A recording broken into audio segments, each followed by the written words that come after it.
I'm Rena. We're trying new things, and we're on like every Thursday to talk about something wicked in market, wicked awesome. And did you notice the title today? It's like sexy reports, and Rena and I have a differing opinion on if reports are sexy or not. Rena, what did you say they were? You said they're I said that they're not sexy, but I guess it depends on what you're comparing things to. yeah. I suppose it's true. It's fun. So we're going to go through a whole slew of things today about reporting, and both Rena and I use different reports. Yeah.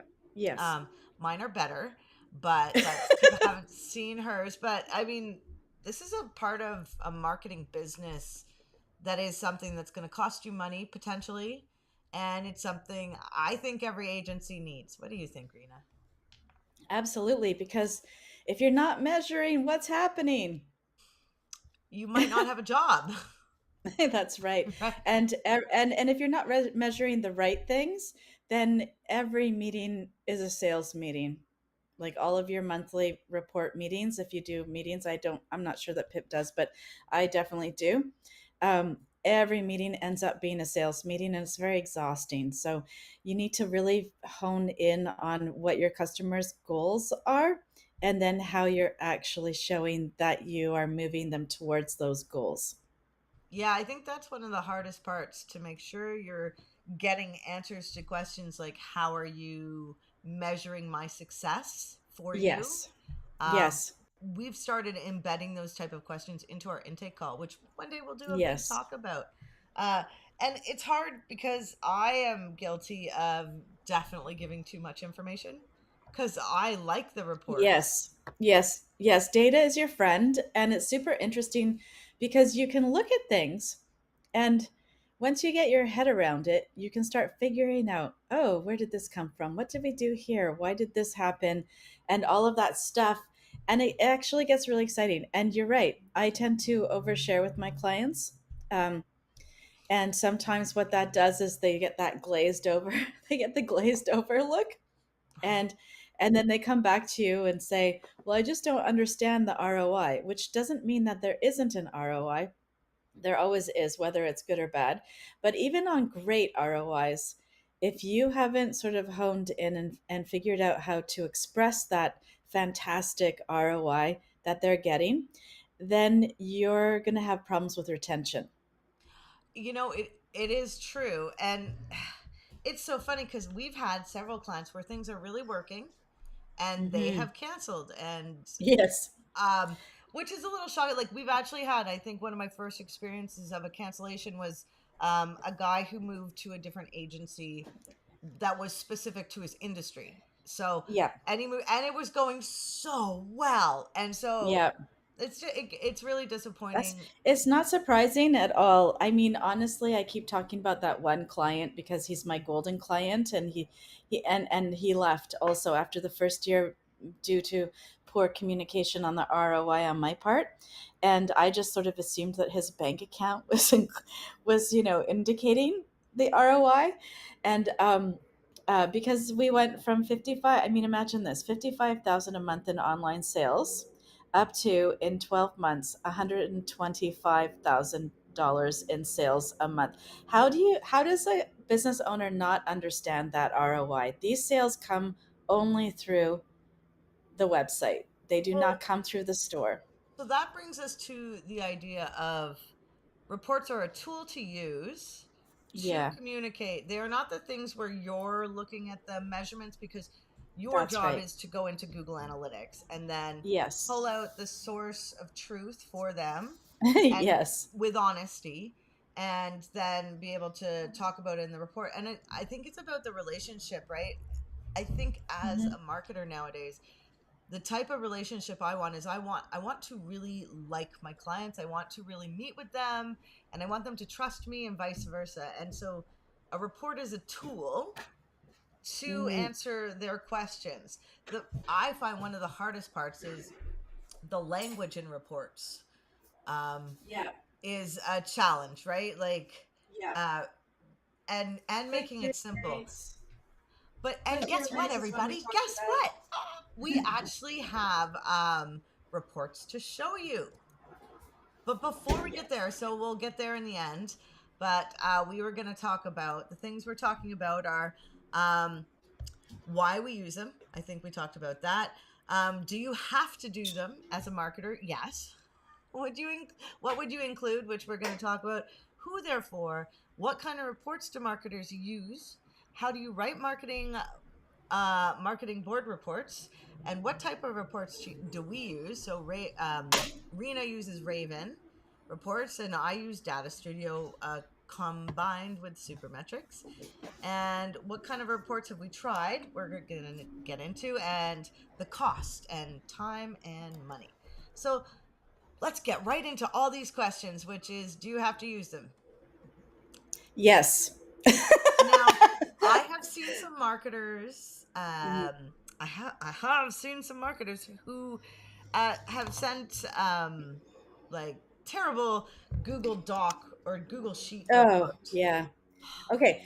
So I subcontract most of my Google stuff out. We do some in house, but we have um, an ads person, and who's out of my agency contractor. And I've been working. I had worked with him for quite some time, maybe 6 months, and he was one of the first SEO people that I worked for. Um, he did not take me under the hood. I did not understand what the line items were on the invoice. I did not understand why we were tracking clicks and traffic, which had no, it meant nothing to me. It's like you could just make all that stuff up and it wouldn't make any difference because it didn't make any difference to the business goals itself. And so, what I was trying to get from him, I'm like, okay, yeah, but how many people are making the phone call? How many people are putting in a message via the website? How many, like, how do we? I want to know those things. I want to know people who land on thank you pages because they've taken some kind of action. I don't want to know about clicks. I don't care about clicks. I don't care about the top three keywords. So I get like this little report. There were this many clicks. Your top three keywords were this. And I'm like, what? Who cares? Who cares about that? So that's, Well, and some then, and people. that's, yeah, exactly. Some people. And some people hope that you care about those things and nothing else. And then I moved to a couple of other providers. And the last one in particular, who I've really landed on, takes me in the back end, showed me the systems, showed me everything that was happening, started to track all the right stuff with Tag Manager, set that all up. I knew everything was working beautifully, and then gave me, we could actually have results to show the client. So instead of going to the client, well, we've got like this many clicks on this page and this many here, and then they would always say to me, but where did they go? What happened? Where are they?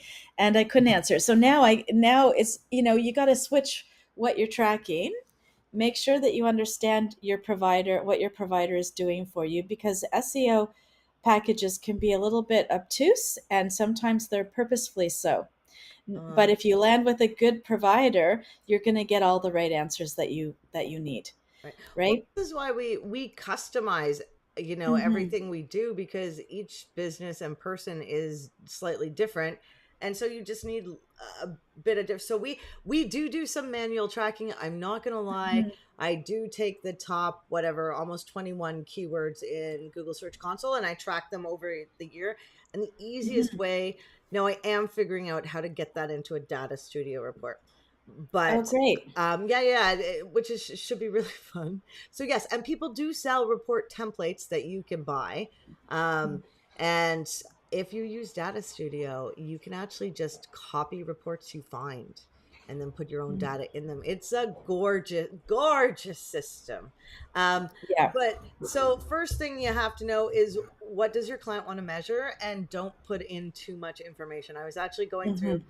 and I'm going to share this if I can right now. So, and you need Tag Manager set up specifically so that you can track conversions, which are leads, right? So, see, so this is Data Studio. I know, so exciting. Rena, can you see this with me? Yeah. I think so. Yes, I can. Okay, so this is Data Studio. This is ours, and you can see we've set it up so like a, a a few minutes ago I had too much information on the page. I had, sessions and percent of new sessions and sessions with unique events. My client is not going to want to know that. What my client wants to know is, where are the leads coming from and what did they do, right? And yeah, I haven't actually looked at my report in the while, so we just go to view because that's on the inside. But this is a data studio report. It's, I find, super fun to use, and it's like Lego for like, you get all the pieces, right? You can see keywords you're ranking for. You can do average position on Google. This is just Google's source of truth. Hey, but things are going, but Rena is going to show us a Ravyn report after. Well, actually, I'm not. I'm so sorry, but we had to run an emergency audit, so Raven Reports is out for me at the moment. Ah, so Sorry. that's all good. I track impressions for myself, right? Because, like, am I even showing up on Google for the right keywords? This is, so I play around with this and I try to figure out what keywords are my highest ones and how can I utilize them.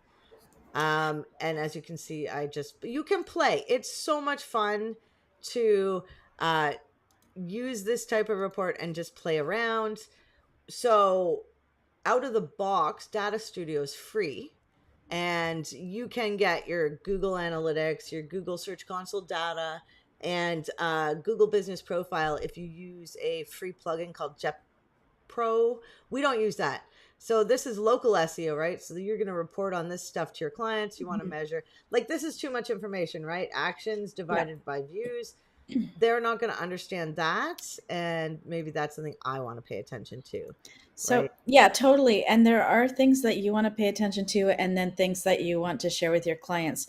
And the reason why I like Raven Reports, even though I don't have one to show you, is because it does comparisons, which I know that this probably does too. But the comparisons come up in these big boxes and they have the numbers, and then they show green if it's going in the right direction and red if it's not going in a good direction. So when the client sees all the green, they feel remarkably happy at that moment, even if they don't understand quite all of the details. Um, that it's a really good, clean report. And what I like about it is I don't have to bring any data into it. It pulls the data directly from all of my, like, I can sync it with Facebook, sync it with LinkedIn, sync it with Google Analytics, and get all of the data automatically pulled. See, we can Um, do that, but you yeah. do have to have super metrics to do it. Oh, I see. Uh, direction. I So don't. is Supermetrics a paid service then? Is that what you mean? Yeah, super metrics Okay. is Supermetrics is like an add-on you can get, which allows you to bring in, like, uh Instagram and Mm-hmm. TikTok, and I think YouTube is out of the box because this is a Google product. Mm-hmm. As you can see, it's very easy to use. I'm fixing up this report to report a little less, and because it's a local SEO report, I am reporting on discovery, direct, views on search, views on maps, right? But Mm-hmm. it's literally a drag and drop, cut and paste, and just getting familiar with the report so you can feel confident, That right? does look really good. Yeah, yeah, it's really fun, honestly, and there it's like similar to WordPress in that it's a lot of people create add-ons. It's open source. Mm-hmm. So, there's a lot of building blocks that have been added, and I mean, And can you pull social accounts into this? yeah, yeah, I have, I think, yeah, if you use Supermetrics, right? So I Okay. have or Instagram, right, set up. So, and the greatest part, oh, just take care of I that. know. I know, right? We no longer put, so you can connect everything. I haven't. Um, but like, if you if you look here, actually, on the, oh, this is mine. If you look here on templates we use, like, you can create so many pages, right? And just play around, have fun. The other amaze balls thing about these reports is I can do this, three dots, always the three dots, and make a copy. and it will copy the Hmm. whole report, and I just put the new people's data in there and then Hmm. adjust the report. So Cool. yeah, So I have a question for you, Pip, I have a because I'm new to the whole, you know, keyword tracking and SEO tracking. yeah. Do you run the? I know that you do a lot of your reporting and that, like your audits on Screaming Frog. Do you run an audit for the client every single month if you're doing recurring monthly packages? Well, that's a good question. No, we will do quarterly or yearly audits. Okay. Um, and we do that so we can see is what, but we're always in analytics. So the job of the Hmm. report is to basically tell your client what's going on. But the reality is, as a marketer, you should Yeah, you're be in it all the inside, time. yeah, Yeah. inside So Google Analytics. does your team have different reports than the reports that you send to your customers? Like, do you keep an ongoing comparison report for yourself? We download the reports every month. So I'm now Okay. doing year over year comparison. As you can see, what I did when we were all chatting it up there for a minute, I changed the reports to say from previous month to previous year because I want to measure year Hmm. over year what the increases Yeah. are. But the reality is, Yeah. as the marketer, it's my job to go into analytics, find out what's going on, and then report on that, and hopefully try to Right. make my report look like that. And then you have to educate the user. So you see from the reports, they got users and sessions. You're like, well, what is a user? Yeah. Unique event, bounce rate, all these terms that people aren't going to get, which does make reporting Hmm. harder. Do we put a glossary on our reports? You know what I'm doing? At the What's that? bottom of my reports, I have, let me see if I can find it. I have a link to a page on my website. Yes. Oh, that's good. Yeah. That's smart. And That it, is smart. thank you. Sometimes, right? Yeah. It's Okay. shocking. But I have another question for you about tracking and Okay. comparison. This is really particular. Um, what I do, and I want to hear what you do next, because I'm not never really sure what the right answer is. But when you take on a new client, and let's say they haven't been doing ads, and suddenly they're doing ads. Hey, Mona, and and and so it's like there's no point in comparing, like the comparison is really hard to do when you first start for the first year. So I've chosen to compare my month to month in the first year, and then as soon as I hit that first year mark, I compare uh, the month to the previous month in the same month in the last year, because so many industries have like little ebbs and flows as to how their business actually goes, and or they have seasons, or they have Christmas holiday season in the winter, so where there's a lot of spending happening in the retail sector. So I usually like to do things annually, but in that first year, do you do month to month, or what do you do for the first year? Well, it depends. Yeah, we've been doing month to month. I am switching it now Hmm. because of, clients who are with us longer than a year. Because technically, I will Yeah. say that it's been brought to my attention that a good 18 months will show it what for SEO if what you're doing is right. I mean, you can Right. get some really quick wins, but you want to track the changes you're making in Google Hmm. Analytics and then kind of report on those. The reports are challenging, right? Because what is too much information, what is too little, and Yeah. how do you educate the people? Oh, um yeah, I have so another question. yeah, yeah, This is I just love full of talking, questions. love I talking about know, reports. right? It's so Yeah, silly. yeah, I can see. I see why you called them sexy. For me, they're like an overwhelming kind of thing of I'm never sure if I quite get that right piece of information, that Right. amount of information correct.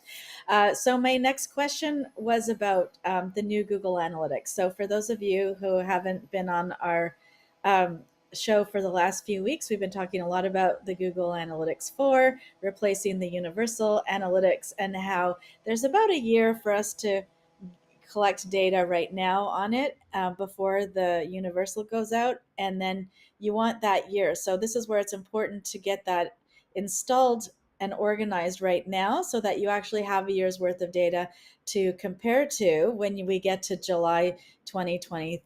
Where are we? 2023. Yeah, yeah, yeah. Right. So my question is, You haven't turned your reports into collecting the new Google data because from what I understand from what Phelan said, is that the data is quite different. It's not, you can't transfer it easily. So, are you still using your report tracking using the Google Analytics Universal? Yeah. Okay, good. We are Me too. because I mean, we have a whole system, man. We have like a huge Mhm. document of all the things you do inside Google Analytics to streamline the reporting. Um, the capabilities of Google Analytics 4, although they're really different and there's some really great things, but it is a working machine, so there are going to Mhm. be changes. For example, we streamline. So if you get a report now, and if you look at you know, your source medium, so Mhm. where your visitors are coming from, source being like Google or Facebook, right? In a lot of reports, the Facebook data will be parsed out to like Mhm. mobile Facebook, and Yeah. then, you know, and mobile Yelp, and so we use something that we call regex. And what it does Oh. in Google Analytics is it puts all the Facebook data together, and all because we can separate Mm-hmm. out the mobile if we want, right? Yep. And so the capability, there's no regex capability that I'm aware of yet inside GA4. Oh, So there's that. they're going to get on that. Surely they're going to get on that. That's a Well, really there's important piece. there another really important piece, which might seem really simple, is annotations in Google Universal Oh Analytics. no. Yeah, and so now there's a plugin that, or like a Chrome extension that people have got Yeah. so they can do that. But that's really important. Yes. What The is the Chrome extension for the I don't even annotation? Do you know know? yet. I just know there is Okay. one. Phelan Okay. knows. So we'll put that link in the or that info in the comments Yeah, below if you're watching us in the the chat. Cyberpunk Marketing Geeks. What is it called? Cyber. Why Cyberpunk do I marketing have geek problem? You mixer. would think. I mean, I spend so much time here. I don't know why I can never remember It's the a name. long name, but it's I meaningful. love Greg, it. it's it's fun. And to be honest, Greg and I had many a conversation, and that's how we put the word mixer in there at the end. Yeah. Um, Yeah. it is, you know. Anyways, for porting, which I find really fascinating, is how to do it right. It's hard. It's Yeah. hard, So but because it's like if Lego, it's anyone, fun. yeah, if anyone has any, I feel like it's almost like a Marie Kondo type of a thing. Does this number bring the client joy? Do you know what I mean? Does tracking this bring the client joy? Yes or no? Take Right. it out. Well, the other um, thing is, what is the client asking? So we have some clients that are going to mhm. measure specific keywords, Yeah. right? And then we have Yeah. some clients that want to measure overall traffic. Right. And then we actually have people, and you were talking about this earlier, the conversions, the leads they're getting, which you have to Yeah. set up Tag Manager properly to, Yes. you know, are they clicking on the email link? Are they clicking on the Mhm. phone number? Are they filling out the form? And Mhm. which does the client prefer? Which one has more value, right? That's right, because contact us forms may not have value. The other thing that goes with the contact us form that all website owners need to remember is that as you update your software every month or whenever you do it, your plugins in your software, weekly, whatever it is that you do, you need to check your forms because sometimes Every they few months. break with updates. And here's a clue. I had a new client come to me and she was like, Rena, something's wrong with my SEO because I used to get at least 6 inquiries by email every month and I haven't had anything for like months. And it turned out 8 months previously her contact form stopped working, and there goes all the leads. Yeah. And so it's really important You to know what? test your forms and test your email all the time. Yeah, all the time too, I would say, because I mean, our form Yeah. broke recently. The other thing you can do, so there's a couple interesting things you can do on top of that. You can have Yeah. your lead forms connect to a Google Sheet. And Mm-hmm. so even if you're not getting the emails, all the information gets captured on a Google Sheet. And so you can reach out to the client. So that's Yeah. one. You can actually get the data put into Tag Manager by calling it. So, and then if you call that Mm-hmm. information, you can have it. So just in case anything breaks, which is, we've started to do that with all our reports now, like the lead forms we collected in Google. We are not doing the Tag Manager for everybody for that, but we are doing the Google Sheet. Oh, hey, we've got a new viewer, Albert Interior Designs. Welcome. Hi. Hi. Right Yay. on. um, Lovely that you're here. I'm yes, making we your love logo that. bigger. Look at that. Yeah. That's awesome. Right on. So tell us in the comments below what kind of, if you're a business owner and this is all new to you, what are the biggest things that you'd like to track, and what are the things that you don't care about tracking, if you know? Um, what is it about your reports that you receive that confuses you?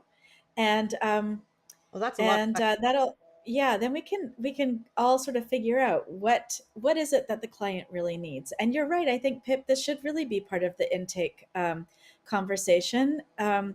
because and sometimes I just fill all this in myself, just because a lot of my clients are really not understanding a lot about the technology end of it, and they get super overwhelmed. That's just what a Yeah. lot of my clients do. But I think if we clarify that at the beginning, and we're constantly referring to that in our meetings and on our reports, and that is our one big thing, that and everything else is kind of in support of that one big thing, then I think the communication would be a lot better. I'm going to be thinking about that this weekend. It's really honestly, just building those questions in because we've had clients that have canceled when things are going well because Yeah, it's yeah. hard to educate on terms like And what is Search Console. yeah, I'm trying to pull up a page report that I think I have that I want to show you. and when it comes to when it comes to SEO and SEM, like SEM is the Google Ads part, in case you didn't know that. Um, There's some discussion about that though. Because oh, is there more technically, SEM is search engine marketing, which is marketing? everything on a search Okay, engine results page. okay, People, and this okay. has been a long going discussion because Hmm. people consider SEM marketing. So, marketing would Hmm. be essentially the paid, and Yeah. people don't think they have to pay for the organic when kind of they do if They they want to actually do it. do. Yeah, you need service in Yeah. that case, not ad spend. It's just all service. But what I was getting at, though, is that these digital marketing companies, some of them, not all of them, have a pretty poor reputation compared to other kinds of marketing companies for doing things like poaching other people's clients. You know, and what they count on is that the client doesn't know enough um, to actually understand the progress, like what you're saying, Pip. Hello, Why do Yellow they leave? Pages. Are we Yeah, talking yeah. directly to you, Yellow Pages? Yellow Well, Pages, there's they another use there's language. another yes, there's another company in Vancouver, and two clients, they've poached two clients from me. Interestingly enough, they sent me a lead. I don't know why, but it was the weirdest thing. But anyways, the point is that they have their sales technique down pat, and and they count on the clients not understanding the metrics, and then they show the deficiencies. And really, if you're focusing on one section, you're not focusing necessarily on all sections. So Mhm. there may be a section in there that looks weak and is easy to point out to a client. Oh yeah. But if you understand your strategy and your main goal, and this is why the reports are so important, because if the client understands the goal, the strategy behind that goal, and what we're measuring, then they're not going to be swayed by somebody else who says, oh, look, you haven't done Done anything this. with Yeah, yeah. these backlinks, right? And it's like, well, that's not our priority. Yeah, and different SEO. Yeah, this is specific because different SEOs have different strategies on what they measure. Yes, It's yes. you know, I would say that this is why reporting's so fun and you can get lost in it. I will tell you that with that poaching thing, we worked with a company, one of the first businesses I worked with, and they had somebody come in going, "Oh, we could get you so much more traffic," and Yeah. so he Yeah. tried them, which Mhm. fair enough. However, when we came back and I sat in the office and he's like, "Oh, look at all the traffic they brought me." We went and looked at, because so you're not necessarily bringing in, "Hey, where's the traffic coming from?" into your report, but you can take the client into Google Analytics and show them, "Hey, this is where the traffic's coming from." So all that, now they were a local business in Richmond, BC, and they were Yeah. getting traffic from Let me like guess. Let me Pakistan. guess. Yes, I was going to Yeah. say the other one that comes up a lot is Turkey. A lot of Okay. traffic from Turkey. So traffic, more traffic, which is what people will sell you on, does not mean more conversions, no more sales. So that's what you want to pay attention Yeah. to is because that's exactly what happened to me. Another woman went with another supplier. Her traffic went way up, but her sales went way down. And it's like, dude, that's really poorly targeted traffic. Yeah. There's no And strategy behind that. They are paying for that. so, and They're most paying for that. websites are supposed to have, so with e-commerce, and that's the example Hmm. that we take. Um, Hmm.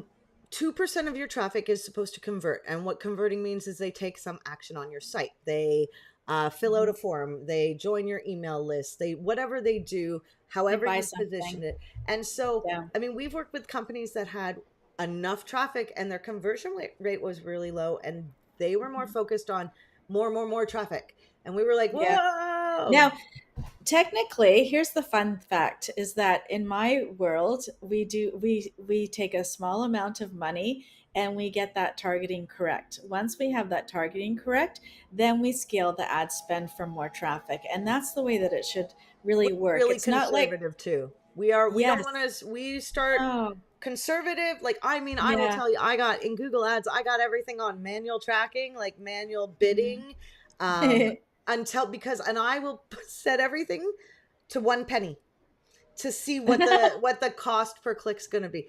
And Oh, interesting. with that, we're out of time. And Yeah, just so totally. y'all know, I mean, Actually, we could have done an hour on this. Okay, maybe reports are sexy after all. yeah, reports are sexy. They're important. Okay, I next I week. knew they were important. They What's are next week? important and fun. And so if you want Yeah. to try Data Studio or Raven Mhm. Reports, reach out to Rena and I. We're gonna have another conversation about um generated audits, people get, because Those they're, are fun. well, yeah. Anyway, we will see you next week. And Rena, do you know what next week is? No, sorry, I don't. But I'm like 3 clicks away. Give me 1 second. Oh wait, I'm 1 click. Am I? No. Oh, I Oh, am. I'm beating you. It's how to pick the right I'm not even keywords for going to your web try then. pages. Okay, so that being said, we all the four of us marketers pick topics, and I get there first. So there's a lot of SEO stuff that we talk about. So next week, keywords, I think it's Phelan and I. And Right on. if you don't know, or you're watching us on YouTube or Facebook page, we have a Facebook group called Cyberpunk Geeks Marketing Mixer. Just type in Cyberpunk Geeks, you'll find us. Come join us there. We do a live every Thursday at 11 a.m. talking about something cool marketing. Cool. Okay. Right on. All right. Thanks Bye. for